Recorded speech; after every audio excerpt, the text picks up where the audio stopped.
Chismis! Bakla siya! Gumasgas yung lalamunan ko doon. We are number 106.7 Energy FM. Pangga, wag mong sabihin radyo, sabihin mo energy. Isang magandang morning, Metro and Mega Manila. Happy Holy Wednesday na. Bilis talaga ng araw.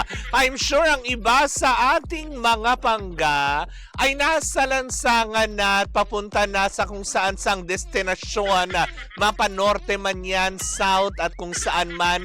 Mag-iingat kayong lahat. Sana hindi nyo nakalimutan bunutin lahat ng mga nakasaksak na mga appliances sa loob ng inyong mga tahanan, hindi ba? Para nang sa gayon ay may babalikan pa tayo. Gano? Pero usog. Nakakaloka yun. But anyways, ako mga panggayan, welcome po sa ating programang Bakla Siya! Woo! Ako po si Kapitana Sisa. Siyempre, binabati natin ang lahat ng ating mga pangga na nakatutok sa atin via our digital platforms on Facebook, TikTok, and of course sa ating team replays on our YT channel. Hello po sa inyong lahat sa mga panig ng Pilipinas at ng mundo. Hello Philippines and hello world. Ganon yun. Diba na nakakaloka? Kamusta naman kayo dyan? Kamusta naman yung mga patuloy na naghahanap buhay na mas piniling manatili na lang sa kamay nilaan? O diba? Kasi nga diba yung iba tight ang budget. Yung iba naman diba namamahalan sa krudo? O diba? Kung namamahalan sa krudo, ba't di po kayo magbakasyon gamit ang kalabaw? Gano'n? Kalabaw! Pag sinakay mo yung Kalabaw, papunta ka kunwari ng Batangas, baka pagdating mo doon sa Batangas, Sabado de Gloria na. Nakakaloka yun, diba? But anyways, naku mga panggayan, wini-welcome po natin ang lahat pa rin ng ating mga panggayan. Kung may na-celebrate kayo ng inyong mga birthday, ay, si Sir Ian! Ayan, Sir Ian! Happy birthday sa'yo, o diba? Ayan, see you later. Wow! See you later, Sir Ian! Birthday na ni Ian! Birthday na ni Ian! Birthday ni Ian! Ngayon! Get ow! Hindi siya pang sex bomb, pang maskulados. Happy birthday, Sir Ian! Ayan. At syempre, salamat pa rin po ng ating mga panggana na nakatutok. Ayan to na, wag na natin patagalin pa. Tumungo na tayo sa ating first Baklatest! Nako, mainit ang pinag-uusapan ngayon, hindi ba? Kasi nga matapos nga hindi na nga pansinin ng ilang mga otauchi. Etong si Alvin Aragon, aba meron na naman, nakakuha yata ng bagong tropa si Alvin Aragon sa katauhan naman ni Janus Del Prado. Oo, nakakaloka. Diba? Matapos siyang hindi pansinin ni Carla Abellana dahil sa pagpunan niya tungkol dun sa cake at hindi naman siya din invited. Aba, eto naman, ibang topic naman, hindi ba?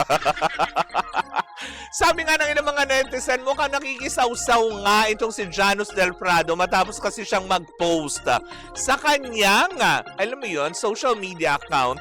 May patungkol na naman sa mga kabading. Ba't ba ang init ang ulo niyo sa mga bakla? Inano ba kayo?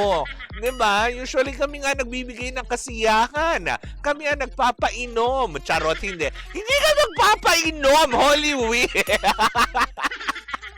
Kasi nga 'di ba sa kanyang cryptic post patungkol nga dito na bawal na daw magpanggap na bading for content. Sabi ng mga bading na nagpapanggap na babae. O 'di ba? Tapos meron pa siyang make it make sense. Ay, nakakalo. Saan ka nanggagaling, Janus? 'Di ba? Bakit hindi na lang din, alam mo yun, kayong dalawa ni Alvin Aragon na mag-usap? Ano, Janus? May sarili ka ring amats na hindi rin namin maintindihan. Sana naman ang gagaling ang iyong mga ganyang mensahe, 'di ba? At bakit na naman ang mga bading na naman ang inyong tinitira? Although gusto namin yon, charot. Hoy, hindi mo magugustuhan. Holy Wednesday, Sisa. Ano ba? Maghunos dili ka na nakakaloka.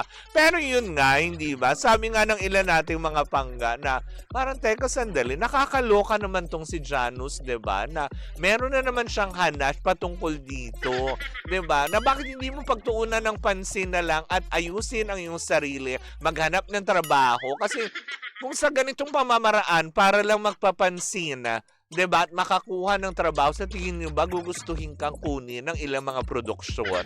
'Di ba? Russell Vargas, happy April Fool's Day, 'di ba? Hi sa inyong lahat. Baby Rodriguez, good morning po. Saan ka pupunta at anong gagawin mo this week? Magninilay-nilay, o 'di ba? Magbibisita iglesia sa mga gwardyang naka-duty, ganon. Hoy, hindi ko mo bibisitahin iglesia, mga gwardyang naka-duty. Bisita iglesia sa mga gwardyang naka-duty. Hoy, bakla ka. Holy Week.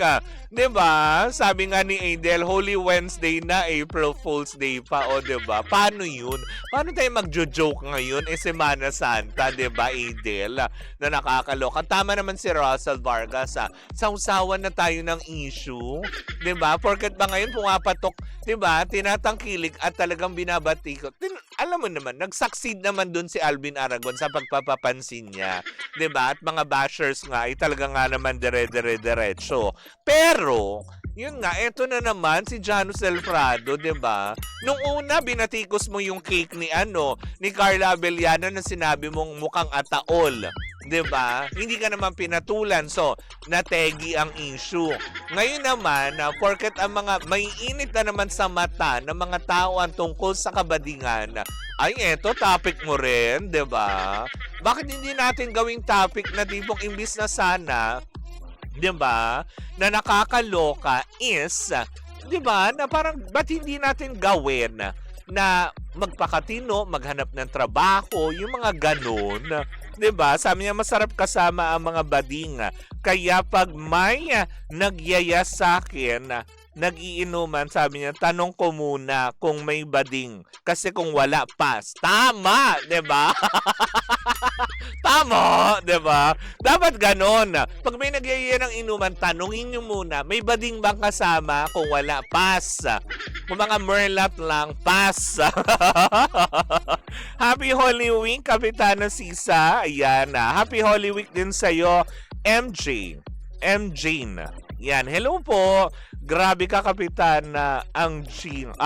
Ay, oy, grabe ka, Baby Rodriguez. Hindi naman. Hanggang kailan ka live, Pagkatapos itong balitang ito, naka-live pa rin tayo. Pwede tayo magchikahan, kaya huwag kayong bumitaw. Diba? Na nakakaloka. Uy, diba? Pagkatapos nito, ay pwede tayong magchikahan online, 'di ba? Pwede tayong magchikahan off-air, pero online, naka-on pa rin. Ang toroy, daig pa natin ang showtime, 'di ba?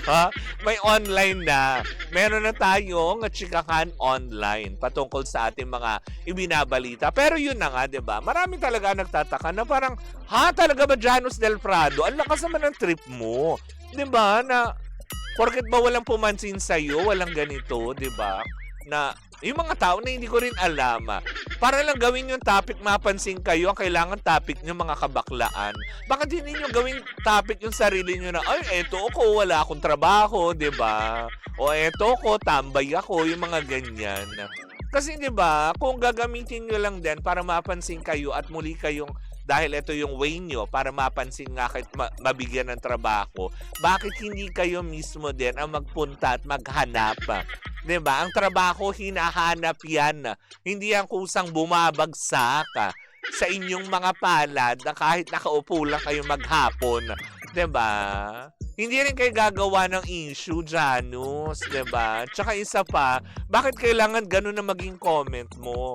'Di ba? Wala naman kaming pakialam sa trip nga ni Alvin Aragon, pinakialaman ba namin siya? Pero, 'di ba? Nagre-react lang yung mga tao kasi may mga bagay na siya na minsan, alam mo yon, lumalagpas ka na sa boundary mo.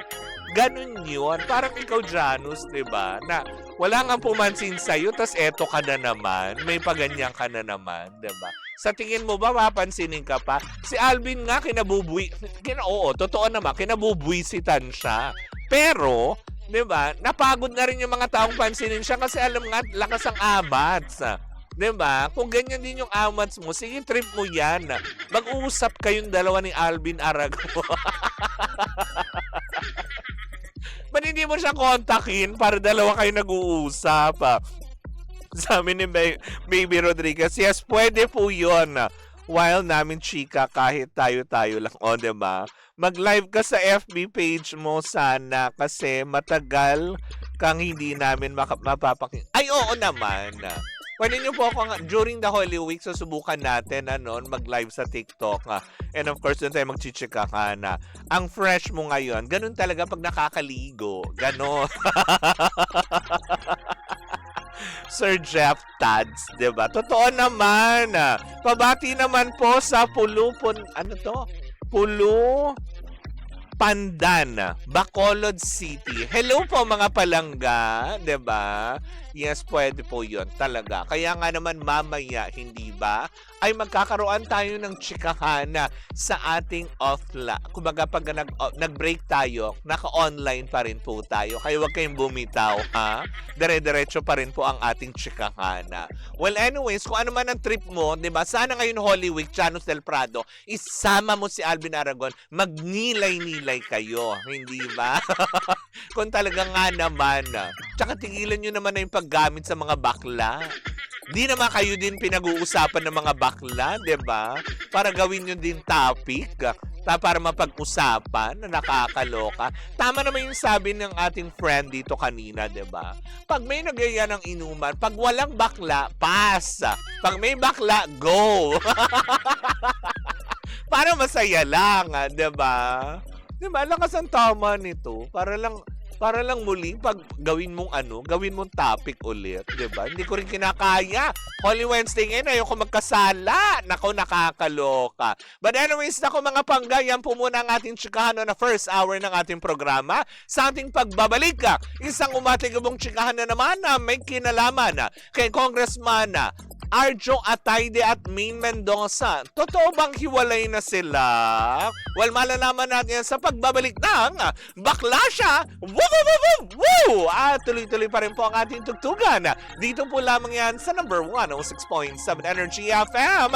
Pangga, wag mong sabihin radyo, sabihin mo energy.